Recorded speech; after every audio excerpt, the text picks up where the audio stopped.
નમસ્કાર દર્શક મિત્રો, આપ જોઈ રહ્યા છો બે ઇન્ડિયા ન્યૂઝ અને મહત્વની ખબરમાં સ્વાગત છે આપનું। આજના મુખ્ય સમાચારો પર હવે નજર કરી લઈએ તો સરકારે શિક્ષકની ભરતી બહાર પાડી તો પણ ગાંધીનગર ટેટ અને ટાટ પાસ ઉમેદવારો આજે ફરી એક વખત સચિવાલય ગેટ પહોંચી હલ્લાબોલ કર્યું હતું। અનેક રજૂઆતો બાદ સરકારે શિક્ષકોની ભરતી કરવાની જાહેરાત બહાર પાડી હતી। સરકારે લગભગ 24,000 થી વધુ શિક્ષકોની ભરતી આગામી સમયમાં લેવામાં આવશે તેવી જાહેરાત કરવામાં આવી હતી, પરંતુ હજુ આંદોલન શાંત થવાનું નામ નથી લઈ રહ્યું। ત્યારે જુઓ અમારા ખાસ અહેવાલમાં કે જાહેરાત બાદ પણ ઉમેદવારો કેમ પહોંચ્યા સચિવાલય અને શું કરી છે માંગ।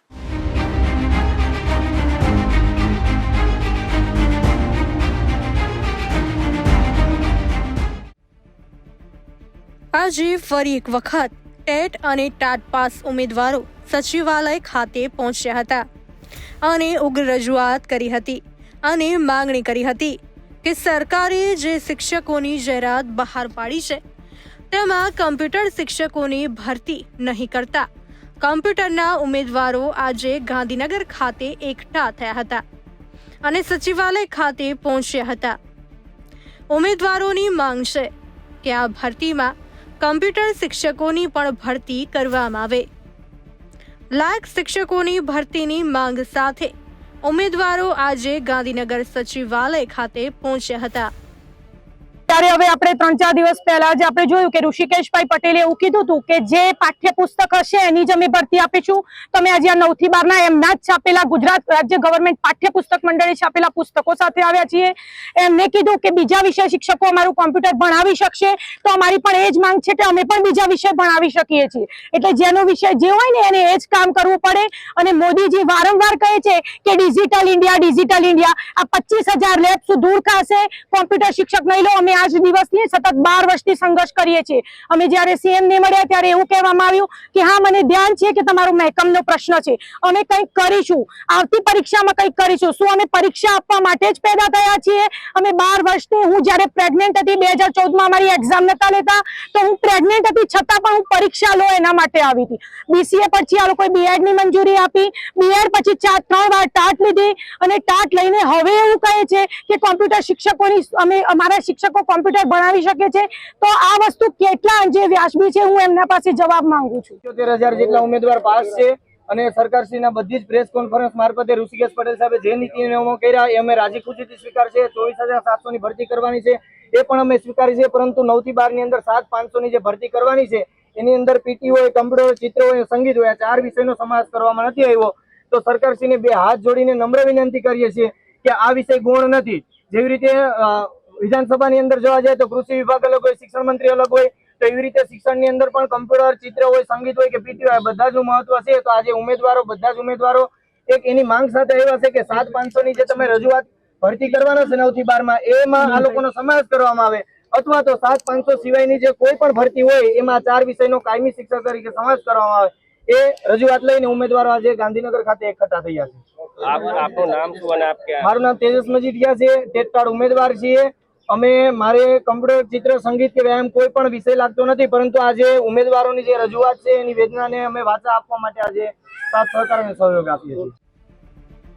મહત્વની જો વાત કરવામાં આવે તો ગુજરાતમાં છેલ્લા કેટલાક સમયથી કાયમી શિક્ષકોની ભરતી કરવા માટે ઉમેદવારો મેદાને ઉતર્યા હતા અને સરકારે સામે આંદોલન કરી રહ્યા હતા। સરકારે જ્ઞાન સહાયકની ભરતીની જાહેરાત કરતા જ ટેટ અને ટાટ પાસ ઉમેદવારોએ વિરોધ કર્યો હતો અને ગાંધીનગર સત્યાગ્રહ છાવણી ખાતે એકઠા થઈને સચિવાલય ખાતે રજૂઆત કરી હતી। અનેક રજૂઆતો બાદ સરકારે કાયમી શિક્ષકોની ભરતીની જાહેરાત કરી હતી। સ્વાસ્થ્ય શિક્ષણ એટલે કે વ્યાયામ વિષયની સ્ટુડન્ટ છું। છેલ્લા 17 વર્ષથી અમારા વ્યાયામનો સબ્જેક્ટ પ્રાથમિકમાંથી કાઢી નાખ્યો છે અને જ્યારે હાયર સેકન્ડરી અને સેકન્ડરીની પરીક્ષા અમારી લીધી છે છતાં પણ આ લોકો મહેકમ એવું જ રટ્યા કરે છે। જ્યારે કે મહેકમની અંદર પણ અમારી જોગવાઈ છે, 4 ક્લાસે વ્યાયામ શિક્ષકની જોગવાઈ આપેલી છે, છતાં પણ આ લોકો વ્યાયામ, ચિત્ર, કોમ્પ્યુટર, સંગીત, મ્યુઝિક આ બધા જ સબ્જેક્ટને કાઢી નાખવા માંગે છે, બરાબર। પણ અમારી રજૂઆત એ છે કે તમે છેલ્લા 17 વર્ષથી અમારી પરીક્ષા લો છો। એ 2011માં પરીક્ષા લીધી, 2012માં પરીક્ષા લીધી, 14માં લીધી, 18માં લીધી, પણ 18ની અંદર તો એ લોકોએ અમારા વિષયની એક પણ જગ્યા ના આપી. એમને કીધું કે ફાજલ શિક્ષકોને અમે સમાવી લીધા છે. અમને અહીંયા આવીએ છીએ તો જવા નથી દેતા અંદર. આઈબી વાળા અમારી સાથે એકદમ રૂડલી વાત કરે છે. સરકારે ગઈ કેબિનેટ બેઠકમાં નિર્ણય કર્યા બાદ 24,000થી વધુ શિક્ષકોની ભરતી કરવાની જાહેરાત કરી હતી, પરંતુ કોમ્પ્યુટર શિક્ષકોની ભરતીની જાહેરાત નહીં કરતા આજે ગાંધીનગર સચિવાલય ખાતે મોટી સંખ્યામાં ટેટ અને ટાટ પાસ ઉમેદવારો એકઠા થયા હતા અને માંગણી કરી હતી કે કોમ્પ્યુટરના શિક્ષકોની પણ ભરતી કરવામાં આવે.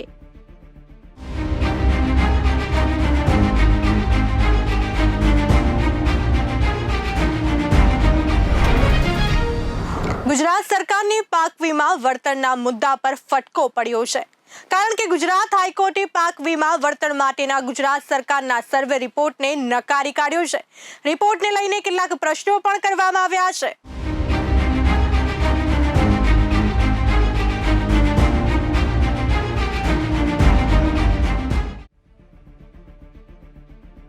ગુજરાતમાં વર્ષ 2017 અને વર્ષ 2018માં થયેલા ભારે વરસાદના કારણે કૃષિ ક્ષેત્રને ભારે નુકસાન થયું હતું. વરસાદના કારણે નુકસાન થયા બાદ સરકારે ખેડૂતો માટે પાક વીમા યોજના હેઠળ વળતરના ભાગરૂપે જરૂરી સર્વે પણ કરાવ્યો હતો. જોકે હવે ગુજરાત હાઈકોર્ટે સર્વે યોગ્ય નહીં હોવાની વાત કરીને કેટલીક નવી વાત કરી છે. ગુજરાતના ખેડૂતોને થયેલા કૃષિ ક્ષેત્રના નુકસાન અંગે સરકારે વળતર આપવા માટે સર્વે કર્યો હતો. પ્રધાનમંત્રી ફસલ બીમા યોજના હેઠળ લાયકાત ધરાવતા તમામ ખેડૂતોને વળતર આપવા માટે સરકારે કરેલ સર્વે યોગ્ય નહીં હોવાનું હાઈકોર્ટે અવલોકન કર્યું છે. સાથોસાથ સરકારના રિપોર્ટને અરજદારો પૂરતો નકારી કાઢી અને નવેસરથી રિપોર્ટ રજૂ કરવા હાઈકોર્ટે રાજ્ય સરકારને આદેશ કર્યો છે. નવેસરથી રિપોર્ટ રજૂ કરવા માટે કહેવામાં આવ્યા બાદ હવે સરકારને વળતરને લઈને વધારે સમય લાગી શકે છે. ગુજરાત હાઈકોર્ટે અતિ મહત્વપૂર્ણ મુદ્દા ઉપર સુનાવણી કરતી વેળા નોંધ્યું હતું કે પ્રધાનમંત્રી સફલ બીમા યોજના હેઠળ લાયકાત ધરાવતા ખેડૂતોને તેમની રજૂઆત સાંભળ્યા વિના સરકારની કમિટીએ એક તરફી રિપોર્ટ બનાવ્યા છે. હાઈકોર્ટ સમક્ષ અરજી કરનાર અરજદારોના ક્લેમ બાબતે પણ કમિટીએ સુનાવણીની તક નહીં આપી હોવાનું હાઈકોર્ટે નોંધાવ્યું છે. આગામી 2 સપ્તાહમાં નવેસરથી સોગંદનામા ઉપર વિગતો મૂકવા હાઈકોર્ટે હુકમ કરીને વધુ સુનાવણી આગામી 26મી જુલાઈના રોજ રાખી છે. દરમિયાન ગુજરાતમાં ચાલુ વર્ષે માર્ચ અને મે મહિનામાં થયેલા કમોસમી વરસાદથી કેટલાક જિલ્લામાં ખેતી ક્ષેત્રે નુકસાન થયું હતું. કૃષિ ક્ષેત્રે થયેલા નુકસાનના મામલે ગુજરાત સરકારને રજૂઆત કરી હતી, જેના અનુસંધાને સરકારે નીતિ નિયમ અનુસાર સર્વે કરાવીને નુકસાનગ્રસ્ત ખેડૂતોને SDRF અનુસાર આર્થિક સહાય આપવાની જાહેરાત કરી હતી. અને હવે ગુજરાત સરકારે માર્ચ અને મે મહિનામાં વરસેલા કમોસમી વરસાદથી 7 જિલ્લામાં ખેતી ક્ષેત્રને થયેલા નુકસાન અંગે 11,000થી વધુ ખેડૂતોને સહાય આપવાની જાહેરાત કરી છે. ગુજરાતમાં ચાલુ વર્ષે માર્ચ અને મે મહિનામાં કમોસમી વરસાદ વરસ્યો હતો. કમોસમી વરસાદને કારણે ઉત્તર મધ્ય તેમજ દક્ષિણ ગુજરાતમાં ખેતી ક્ષેત્રે નુકસાન થવા પામ્યું હતું, જેમાં મુખ્યત્વે માર્ચ 2024માં સાબરકાંઠા, મહેસાણા, ખેડા અને અરવલ્લી જિલ્લામાં વરસેલા કમોસમી વરસાદને કારણે ખેતી ક્ષેત્રે નુકસાન થવા પામ્યું હતું. જ્યારે મે 2024માં નર્મદા, સુરત, વલસાડ જિલ્લામાં વરસેલા કમોસમી વરસાદને કારણે ખેતી ક્ષેત્રે નુકસાન થયું હતું. અને આ 4 જિલ્લાના 9,674 ખેડૂતોને કમોસમી વરસાદથી થયેલા નુકસાન અંગે સહાય ચૂકવાશે.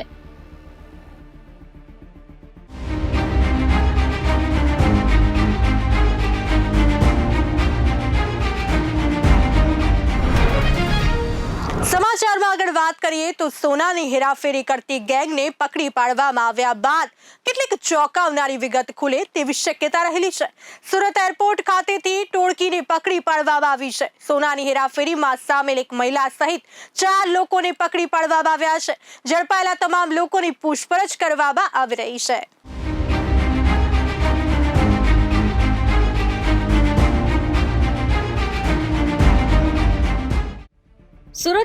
એરપોર્ટ પરથી સોનાની હેરાફેરી કરતી ગેંગનો પર્દાફાશ કરવામાં આવ્યા બાદ ઊંડી તપાસ ચાલી રહી છે. આરોપીઓ ટ્રાવેલ બેગની અંદર ગોલ્ડ પેસ્ટ બનાવીને દુબઈથી સુરત લઈને પહોંચ્યા હતા. જોકે સુરત એરપોર્ટ પર આવતા જ એસઓજી ચોક્કસ બાતમીના આધારે ટોળકીને પકડી પાડી હતી. ટોળકીના 4 લોકોને પકડી પાડવામાં આવ્યા છે અને બાદમાં સોનાના ઘરેણાં બનાવનાર કારીગરને બોલાવીને પેસ્ટની તપાસ કરવામાં આવતા સમગ્ર મામલાનો ઘટસ્ફોટ થયો હતો. કારીગરે પેસ્ટ ઓગાળતા 900 ગ્રામ સોનું નીકળ્યું હતું. તમામ મુદ્દા માલની કિંમત 60 લાખ રૂપિયા હોવાની વિગત ખુલી છે. એસઓજીને મળેલી માહિતી અનુસાર દુબઈથી ગોલ્ડ સ્મગલિંગ કરતી સુરત આવી રહેલા એક મહિલા સહિત 4 શખ્સની ધરપકડ કરી છે. સુરત એરપોર્ટથી સુરક્ષિત સ્મગલિંગનો ગોલ્ડ લઈને આ લોકો બહાર તો આવી ગયા, પરંતુ સ્પેશિયલ ઓપરેશન ગ્રુપે તેમને ઝડપી પાડ્યા હતા. એસઓજીએ એરપોર્ટ પરથી ગોલ્ડ સ્મગલિંગ કરતી ગેંગને ઝડપી પાડી હતી ને ગોલ્ડ સ્મગલિંગ માટે આ વખતે નવો કિમિયો સામે આવ્યો છે.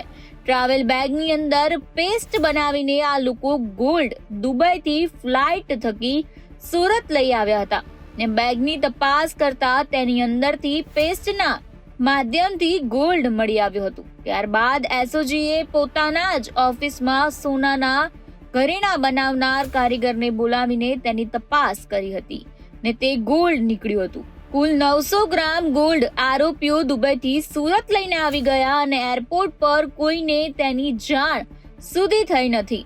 આ ગોલ્ડની કિંમત લગભગ 60 લાખ રૂપિયા છે.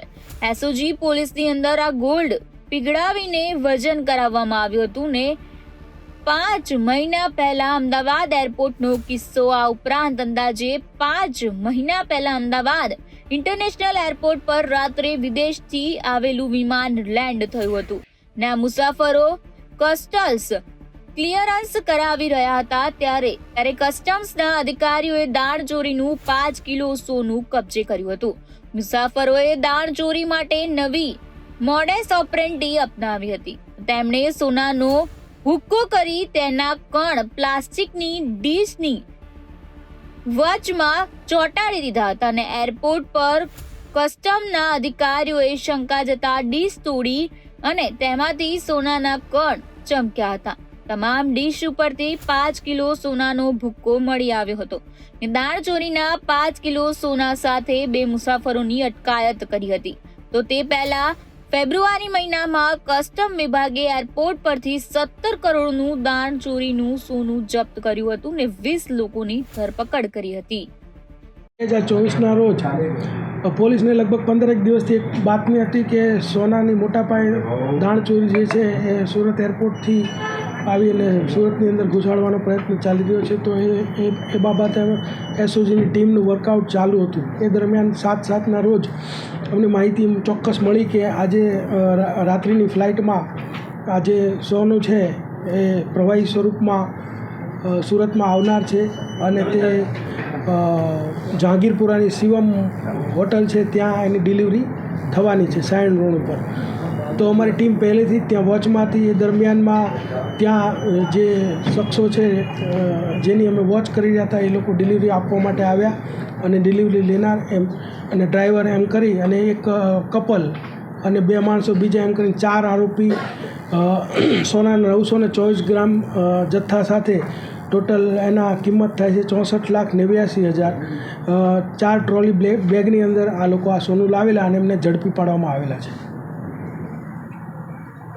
અગાઉ કેટલી વાર એ લોકોએ આવી તસ્કરી કરી? અગાઉ જે અત્યારે પ્રારંભિક જે અમે પૂછપરછ કરી તો એક જે સાકેત અબ્દુલ સમદ બેમાત છે કે જેનું આ રોકાણ હતું પૈસાનું, એણે 3 મહિનાથી આ પ્રવૃત્તિ કરી રહ્યો એવું માલુમ પડેલું છે, પરંતુ ડિટેલમાં અત્યારે અમારી તપાસ જે છે એ ચાલુ છે.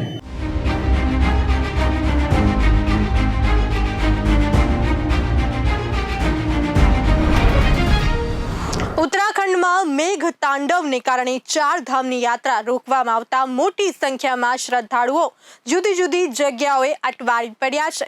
સાથે સાથે કેટલાક અંશે નિરાશ પણ દેખાઈ રહ્યા છે. જોકે વહેલી તકે ચારધામની યાત્રા ફરી શરૂ થાય તેવી આશા પણ છે. કેદારનાથ ધામ તરફ દોરી જતા માર્ગો ખતરનાક ઝોનમાં ફેરવાઈ ગયા છે, જેથી શ્રદ્ધાળુઓને સાવધાન રહેવાની સલાહ આપવામાં આવી છે.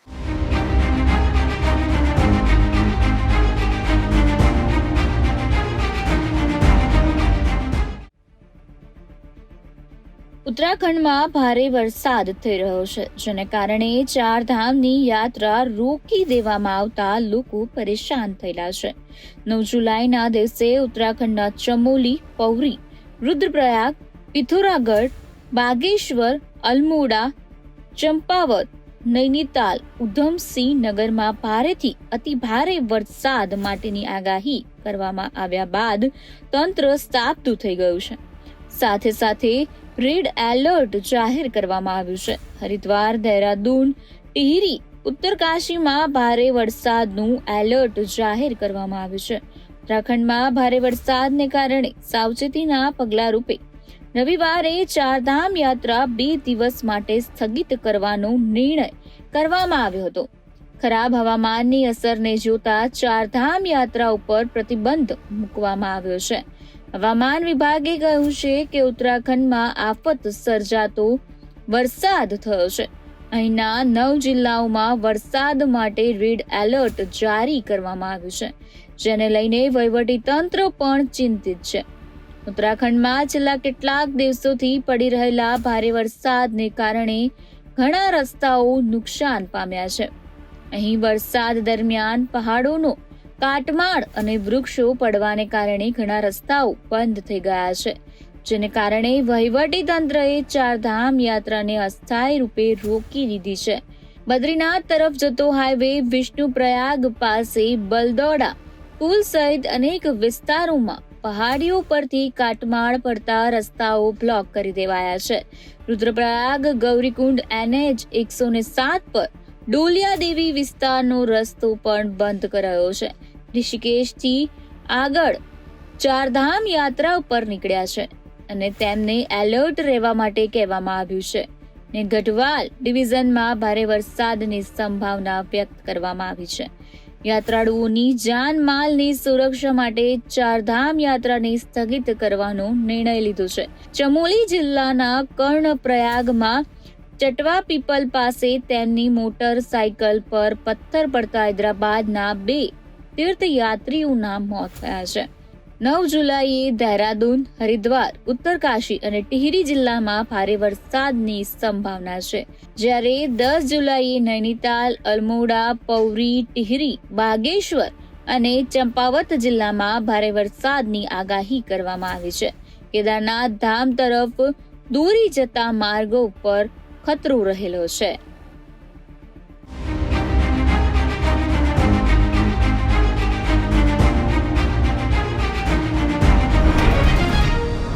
મુંબઈમાં ધોધમાર વરસાદ પડી રહ્યો છે. મુશળધાર વરસાદની અસર જનજીવન પર પડી છે. માયાનગરી મુંબઈ ધીમી પડી ગઈ છે. લોકલ ટ્રેનની સેવા પણ ખોરવાઈ ગઈ છે. મુંબઈમાં 12 ઇંચ જેટલો મુશળધાર વરસાદ પડ્યો છે. જનજીવન ખોરવાઈ ગયું છે.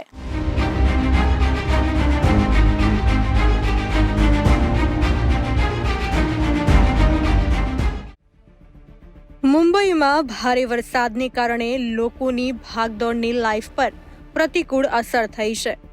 ભારે વરસાદની અસર એ થઈ છે કે ઘણા સ્થળોએ ઘૂંટણ સુધી પાણી ભરાઈ ગયા છે. વરસાદના કારણે સામાન્ય લોકોની મુશ્કેલીમાં વધારો થયો છે. ટ્રેનની અવરજવરને અસર થઈ છે. રસ્તાઓ પર પાણી ભરાઈ જવાને કારણે મોટી સંખ્યામાં વાહનો ડૂબી ગયા છે. મુંબઈમાં રાતથી ભારે વરસાદ પડી રહ્યો છે. કિંગ સર્કલ પહેલા સાયન માટુંગા અને ગાંધી માર્કેટના વિસ્તારો સંપૂર્ણપણે પાણીમાં ડૂબી ગયા છે. કલ્યાણ કસારા સેક્શનમાં ખડાવલી અને ટીટવાલા વચ્ચે લાંબો ટ્રાફિક જામ જોવા મળ્યો હતો. લોકલ ટ્રેન સેવાઓ પણ ખોરવાઈ ગઈ હતી. રવિવારે રાત્રે 1 વાગ્યાથી સોમવારે સવારે 7 વાગ્યા સુધીના 6 કલાકમાં મુંબઈમાં 300 મીમીથી વધુ વરસાદ નોંધાયો હતો, જેને કારણે કેટલાક નીચાણવાળા વિસ્તારોમાં પાણી ભરાયા હતા. હાલમાં દિલ્હીમાં ચોમાસાએ ધમાકેદાર એન્ટ્રી કરી હતી. 24 કલાકમાં 9 ઇંચ વરસાદ પડ્યો હતો, જે જૂન 1936માં 9.27 ઇંચ પછી એક જ દિવસમાં બીજો સૌથી વધુ વરસાદ હતો. આ સાથે માત્ર જૂન જ નહીં, પરંતુ માર્ચથી લઈને અત્યાર સુધી એટલે કે 4 મહિનાનો ક્વોટા પણ પૂરો થઈ ગયો હતો. મુંબઈમાં વરસાદને લઈને રેલવે વિભાગે જણાવ્યું કે પાટા પર પાણી ભરાઈ જવાને કારણે મુંબઈ ડિવિઝનની 5 ટ્રેનો રદ કરવામાં આવી છે. કેટલીક લોકલ ટ્રેનો પણ કલાકો મોડી ચાલી રહી છે. મુંબઈમાં BMCએ આજે સરકારી અને ખાનગી શાળાઓ અને કોલેજોમાં રજા જાહેર કરી છે. હવામાન વિભાગે જણાવ્યું છે કે મુંબઈમાં ભારે વરસાદની આશંકા છે. 7 જુલાઈના રોજ સવારે 8 વાગ્યાથી 8 જુલાઈના રોજ સવારે 6 વાગ્યા વચ્ચેના 22 કલાકમાં મુંબઈ સેન્ટ્રલ શહેરમાં 110 મીમી વરસાદ નોંધાયો છે, જ્યારે પૂર્વ મુંબઈમાં 150 મીમી વરસાદ નોંધાયો હતો. પશ્ચિમ મુંબઈમાં 146 મીમી વરસાદ નોંધાયો હતો. BMC અધિકારીઓએ કહ્યું કે અધિકારીઓ પાણી ભરાઈ જવાની સ્થિતિને કાબૂમાં લેવા મેદાનમાં છે. નીચાણવાળા વિસ્તારોમાંથી પાણી કાઢવાની કામગીરી ચાલુ છે. BMCએ મુંબઈના લોકો માટે એક એડવાઇઝરી જારી કરીને કહ્યું છે કે તેઓ ઘરની બહાર ત્યારે જ આવે જ્યારે એકદમ જરૂરી હોય છે. નીચાણવાળા વિસ્તારોમાં રહેતા લોકોને ભારે મુશ્કેલીનો સામનો કરવો પડી રહ્યો છે. અસરગ્રસ્ત વિસ્તારમાં BMCના અધિકારીઓ તેમના કાફલા સાથે પહોંચી ગયા છે. લોકોની તકલીફને ઓછી કરવાના તમામ પ્રયાસ હાલ તો થઈ રહ્યા છે.